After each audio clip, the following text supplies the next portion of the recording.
Greetings and welcome to this episode of the Heal and Restore podcast with your host and hosts with the mostest, Randy and Cathy. Hey, everybody, welcome back. Welcome back, the second week in December. Yeah, Hope everybody's getting ready for the holiday or Christmas. I'm just going to say Christmas. Christmas. Yeah. Christmas is what it is. It's been that way for years and it's going to remain that.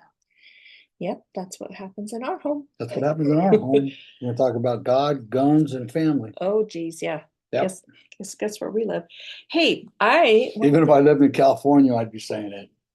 Okay, but that wasn't what I was going to talk about. What I want to talk about is something exciting. Not that guns and God in California aren't, or no, wait, guns, God, and family are not. Oh, now you got me all goofed up. I want to talk about our new book, Renewing Bonds. So it is now out on Amazon.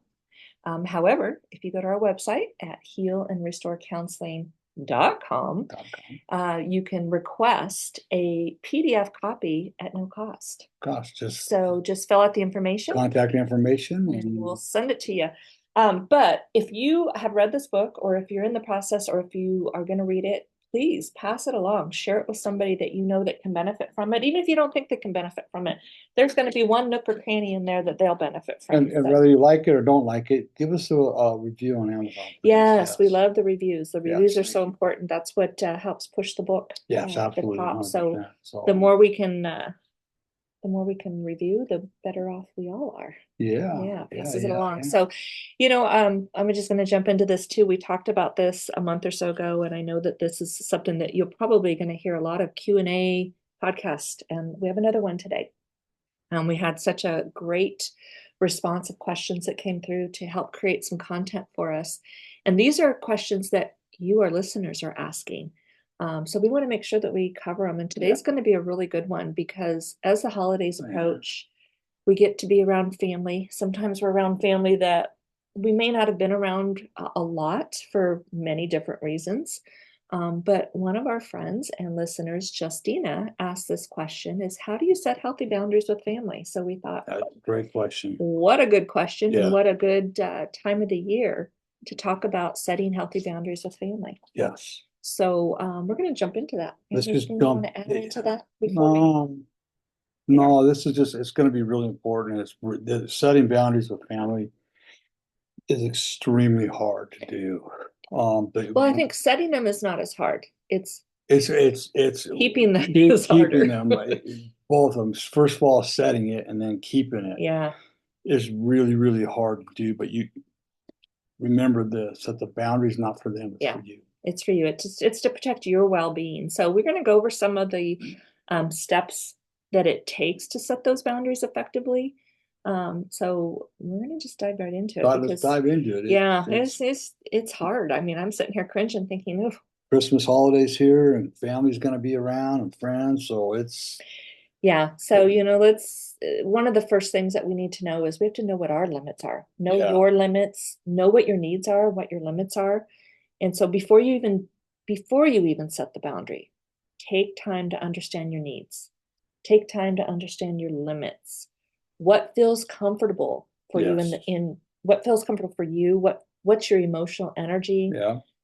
What's your personal space? Yes. There's all kinds of things that we have to know. And so having that clarity helps us to be able to communicate our boundary a lot more effectively with family or friends. It doesn't have to be family. It could be anybody in your life. And if you're early in your journey of recovery, this is where it can be difficult because sometimes you have to set boundaries with family that are way out there. Yeah. Okay. Understand that you're protecting your recovery. You're loving yourself more at that point in a very selfless way. People might think you're selfish, but no, you're not. You're being selfless. You're loving yourself. As time goes and you grow, those boundaries can broaden just a little bit. Well, just to kind of lay that out there, one of the boundaries that we had to set early on in your journey, on your recovery journey, and we had to talk about this, is what we were going to do that first year of recovery. Who were we going to allow into our lives? You know, we had to evaluate our needs. We had to evaluate what was healthy. And so that's kind of what this is talking about, is knowing what your needs and your limits were. Right. And so we did talk about that, and we wanted to create that safe space for us that first year, not knowing where life was going to take us. No. You know? And so, you know, a lot of those boundaries were with the people I used to hang out with. Right. A lot of those friendships or acquaintances, we'll call them, had to be just cut out of my life because they were very unhealthy and toxic. Yep.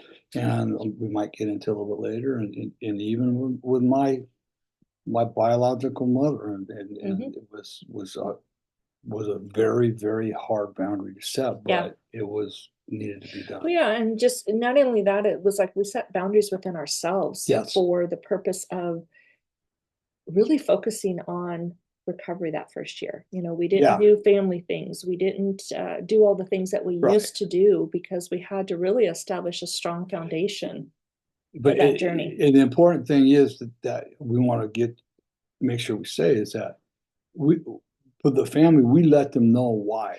Right. And that's like the second point here that I'm going to talk about. And this is where it's really, really critical, is communicate clearly and calmly. You know, I'll share a little bit about this, and then you can kind of go into what we had to do with our family, though. But you have to learn to be direct and assertive when we're expressing the boundaries, using the I statements to avoid sounding accusatory. Right.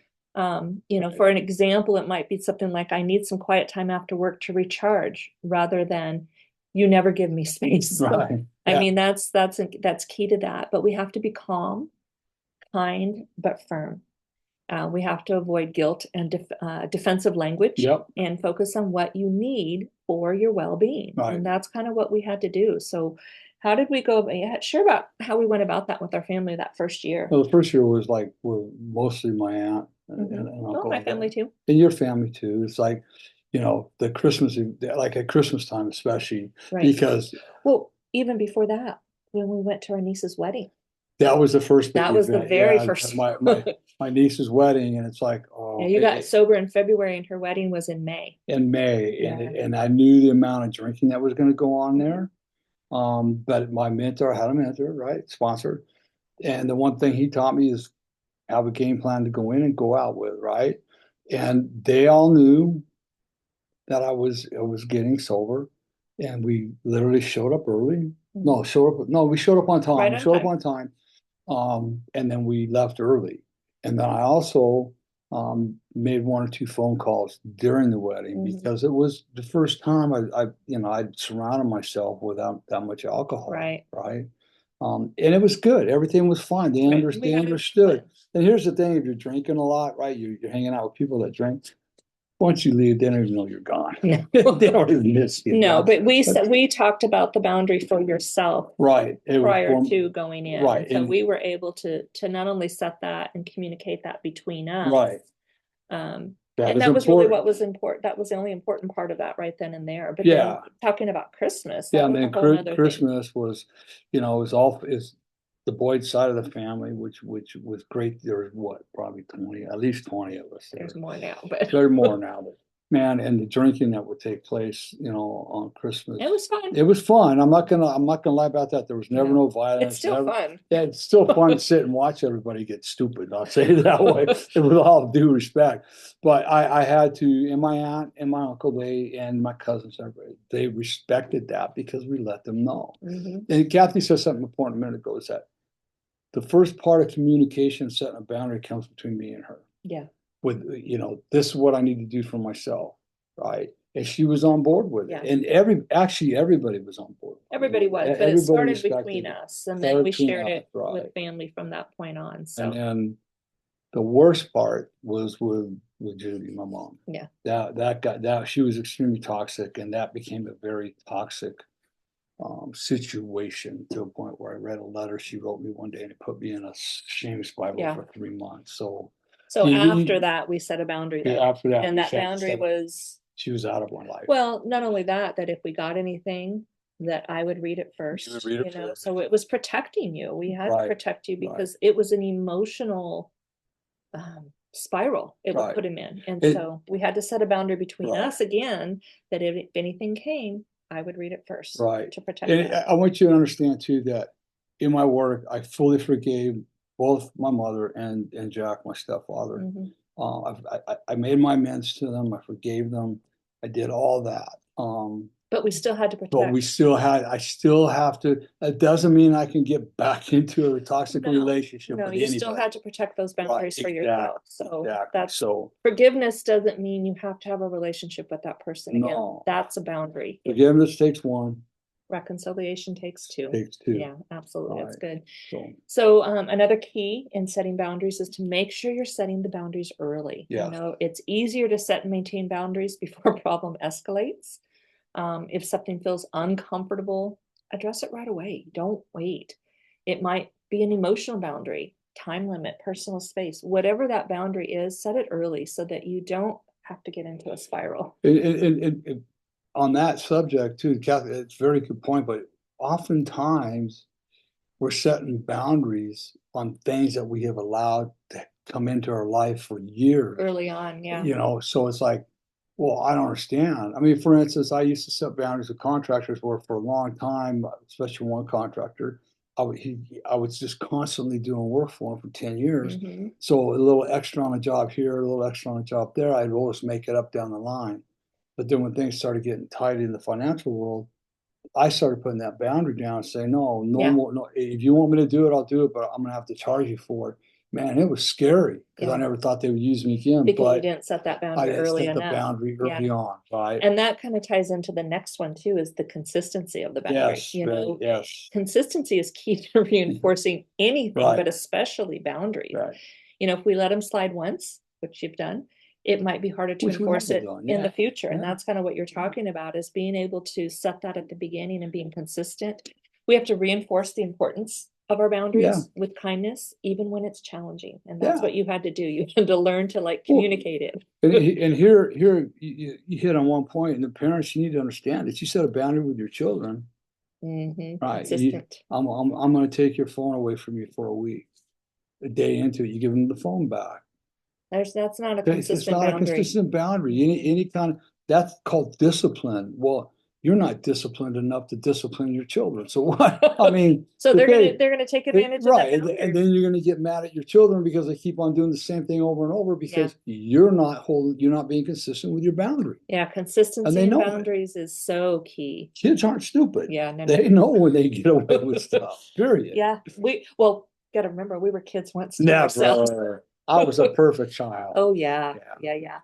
Another key point in boundaries is respecting others' boundaries. You want people to expect yours, you've got to respect others. So healthy boundaries, it's a two-way street because of that. We have to make sure that we respect the boundaries that others set and try to understand their needs too. We can't just expect people to understand our needs if we're not willing to understand their needs. Exactly. And it helps foster mutual respect and understanding. And that's what I love about that, is being able to compromise and understand and respect. It's all part of the boundary process. Yeah. And, one thing Cathy and I do, we like to hug people. People always need a hug. But we have to be very careful. And the one thing we will do is, do you mind if I hug you? Can I give you a hug? Can I give you a hug? That's out of respect. And oftentimes, especially with a woman or with a man, so I just respect your boundaries, right? And it just makes it, instead of just doing it, assuming that they're okay with it, that's a sign of respect. So do you mind if I give you a hug? Yeah. And we've known people that they're not comfortable with that, and we're okay with that. It doesn't mean that we're not going to be. We have to be okay with that, because that is their boundary that we have to respect. 100%. So I love that about people when they can say, "Oh, I'm really not I'm not a hugger." Okay, that's fine. Perfect. No problem. I can respect that. I respect that. Yeah. See, the problem, that's a great thing to talk about, because look at the kids, right? Christmas time comes around, grandkids or whatever, and you go over there and you might be saying, hey, son, go sit on Uncle Johnny's lap. I don't want to sit on Uncle Johnny's lap. Go sit on his lap now and tell him hi. I don't want to, Dad, Mom. Don't make your kids do that. That's teaching them that their boundaries are not, they don't matter. They don't matter. They're not important. And that's not respecting your child boundary. I mean, my grandkids, right, especially the grandsons, and sometimes the granddaughters, go tell Papa bye. No, it's okay, fine. I love you. I'll see you when I see you next time. I'm not gonna push them. Yeah. I know they love me. They know I love them. So respecting boundaries is great, not just for adults, but for children too. You have to teach your children to respect boundaries. If you think about, what did you need when you were a child? Right. And run it that way. Right. Run with it. Yeah. Exactly. So the other thing about setting boundaries is we can expect pushback. I mean, oh yeah, you're gonna get pushback with some family members. They might challenge your boundaries, especially if they're not used to it, or they're used to things being done a certain way. But we have to be able to stand firm, but be compassionate and understanding, and that will take time for change. We can't expect them to understand it, especially if it's something new. If we're just starting to establish boundaries, it's going to be hard for some people, and they might give you pushback, and that's okay. Yeah, they will give you pushback. Because you're doing something new and doing something different. Go to the next one, because I got this one I want to talk about. Okay, so this next one is taking time for yourself. We have to prioritize self-care by carving out time for ourselves, especially when family feels obligated. I mean, it can feel overwhelming. It's not selfish to take time for your emotional well-being and your mental health. No. And there's situations that come up all the time where people feel obligated to spend time with that family person or to do what that family person wants, despite the emotional strain it may put on ourselves. There was a story about a person in my old AA meeting. And this person would go visit their mother like every other weekend. Mm. And every Monday when this person came back, this person was stressed to the max. The relationship was extremely, extremely toxic when this person would go visit the mother. And we would talk with him when he came back and go, why do you keep going to see her when she does this to you? Every time you come back, you're stressed out, you can't sleep, you're all you're all wound up. It's my mother. Yeah. A mother's not supposed to do that to you. Mm-hmm. This person gave you your first breath. You need to appreciate that. Yeah. Okay, she embraced that. She gave you life. But you're gonna end up spiraling back to the drink. Mm-hmm. Or some kind of medicine to calm you down. No. You end up spiraling back to the drink because he wasn't taking care of himself, because he felt obligated to his mother. Right? There's a lot that goes into that conversation. We don't have time for it right now, but I'd be glad to talk to anybody one-on-one about the families, that kind of situation, because just because they gave birth to us, if they're toxic, if they're constantly putting us down, we don't need to be part of that. Yeah, no, it's not. If it's not healthy for your mental health, it's not healthy for you at all. So real quick, Bible says you're supposed to honor and respect your parents. Mm-hmm. Well, how can you do that then if you're not physically in the presence and being part of their life? Well, you do it this way. You quit talking about them, quit assassinating their character. Mm-hmm. The Bible just says we have to love everybody. Right. Right. Honor, respect is something that's earned, not just given. I want you to understand that. People say, well, I'm a parent, it's given. No, it's not. No. You still have to earn it. As a child, it's different, but as an adult, the world has changed. We have to be able to take care of ourselves. We have to support ourselves.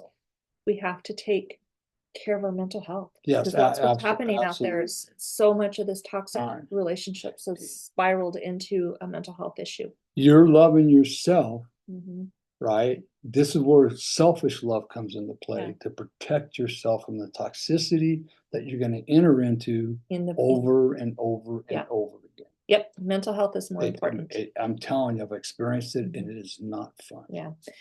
Yeah, not good. And then our last key point is to seek support when it says if needed, but I'm going to say when needed, because at some point or another, we all need support. Right. We need support of somebody healthy in our life. So if setting boundaries with the family becomes really hard to do, because it can, or if it's emotionally charging to you and you're just spinning, consider seeking counsel. Whether it be through life coaches at healandrestorecounseling.com or, just a trusted friend, a mentor, a sponsor, or anybody, they can offer strategies to help you navigate complex family dynamics. And I'm going to tell you, that is one of the things that we experience. I hate using the 100%, but it's like 98, 99% of our clients, and past, present, and I'm sure the future, are going to have complex family dynamics. We have one right now that's really, it's just one of those things where it's going to happen. So seek the help of somebody that can walk with you through that. Right, because you can't do it by yourself. No. Right. Seek support. That support is one of the things that's absolutely 100% a must and critical in your journey in recovery. Everybody needs somebody in their life. Nobody is exempt from, yes, we can have that me, do, myself mentality, but me, do, myself mentality just keeps us in a cycle. And we can't tell you what to do. That's not our job. No. All we can do is talk about our experience, strength, and hope. And ask you questions. And guide you through the process. Yeah. A lot of these decisions you solely have to make. Right. But the answers are within. You just need that mentor, that support system to help pull those out of you. So healthy boundaries, it really leads to healthier relationships. It ensures that everyone feels respected, heard, and valued. And I think that's all we want. We all want to have respect. We all want to be heard. We all want to be valued. But it's a process, and it does take practice, and it gets easier to protect your emotional and mental well-being when we apply it. And so it's not easy to begin with, but it will get easier as it goes along. Don't you think? It does get easier as it goes along. It just kind of, I hate to say the word, but you become kind of calloused, right? In certain situations. I mean, like for instance, what's happened to me, well, us, but more so to me personally within two churches recently. It's just like the second time I cut it off right away. Right. I said, I'm done. I'm not going to play this. You set that boundary for yourself. Right away. As soon as it happened, I said, that's it. We're done. Yeah. Right. Because I'm not going to be taken through the grinder again by another church. No. And that's just, you've already had the pain. I've already had the pain. I'm not going to do it again. Yeah. So that's when it's important to evaluate what you're accepting. Right. What you're going to allow in the future, and then establishing the boundary moving forward. And remember this. This is very important. And I want you to remember this. And I want you to practice this. Everything that happens to you is a lesson. Yeah. So take your past lessons, right? Reevaluate them and carry them into today. That's what I had to do in this last situation. Right. It's like, no, I know where this is going. I've been here before. I'm going to stop it now. Right. And honestly, doing that has led to a much better, even though it's been a hard year. Yes. There's so much been both personal, spiritual growth for both of us. Yeah. It's been a good experience. We took a bad experience and made it into a learning lesson, 100%. And we shifted our mindset. Yeah. Took a while, but we shifted our mindset. So we're in a much better place. Much better. Yeah, absolutely. So are boundaries easy? Heck no. Are they necessary? Absolutely. Yeah. We all need boundaries. So if you're struggling with setting boundaries, or if you're struggling in any type of, whether it be a relationship, whether it be an emotional, mental health, anything that you're looking for, please reach out to us. Yes, we still have our 45-minute, no cost to you, freebie DB discovery session, and we would love to get to know you, let you get to know us. We're an open book. What you see is what you get. And we just want to make sure it's a good fit. So reach out today at healandrestorecounseling.com. You can set up your free 45-minute, no cost freebie. It's free, people, 45 minutes. And usually it goes more than 45 minutes, but we offer that to you. And that's our gift to you. We want to make sure we can get you started on the right foot. All right. Whether it's addiction, childhood trauma, marriage, boundaries, whatever it is. I mean, Cathy and I have a plethora of life experiences, both good and bad, what it was like, what happened, and what it's like now to share with you. And they're not for us to keep. No. It's for us to give away, and that's what God's planted us here for. That's our purpose, is to be able to help others. Yeah. So that's 100%. What we're here for. So boundaries. Is that it? Set them, people. Yep, that's it. That's all I got. All right. So remember this. I know I said it last week. I'm going to say it every week until Christmas. Holidays are upon us. Yeah. And we never know what's going on in our spouse's mind. We think we know a lot about them. Sometimes we don't know all. If things get a little dicey in the house and you see your spouse being a little edgy, take some time, walk away, focus on this mantra. It's better to understand than to be understood. Yep. It's better to comfort than to be comforted. Yep. And it's better to love than to be loved. Yeah, absolutely. I experienced that myself with Cathy 18 years ago. And it changed the day around, made it a much more positive day. I guarantee you, if you practice those three principles, it will come back to you 100-fold. Yeah. Might not be right at that moment, but it will come back to you, I promise. I appreciated it, and I didn't even know what was going on. So it shifted. It shifted the environment. There's the truth right there. Yep, absolutely. All right. All right. Is that it? That's good. Good stuff. All right. So nobody tells you they love you today. Randy does. Cathy does. But more importantly, God does. Be blessed, everybody. Have a fabulous week. Be blessed.